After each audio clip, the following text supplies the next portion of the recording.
Zdravím vás, svedkovia Elonovi. Áno, to sú presne tí svedkovia Elonovi, ktorí hejtujú všetky ostatné elektrické autá, len Tesla je najúžasnejšia. Mám tu pre vás takú jednu malinkú ukážku.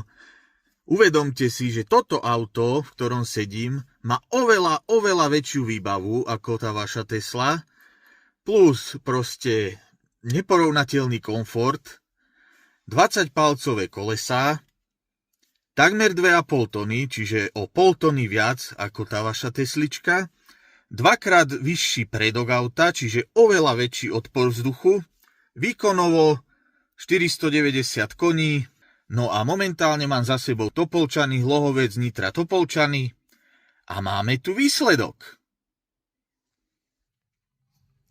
17,5 kW na 100 km.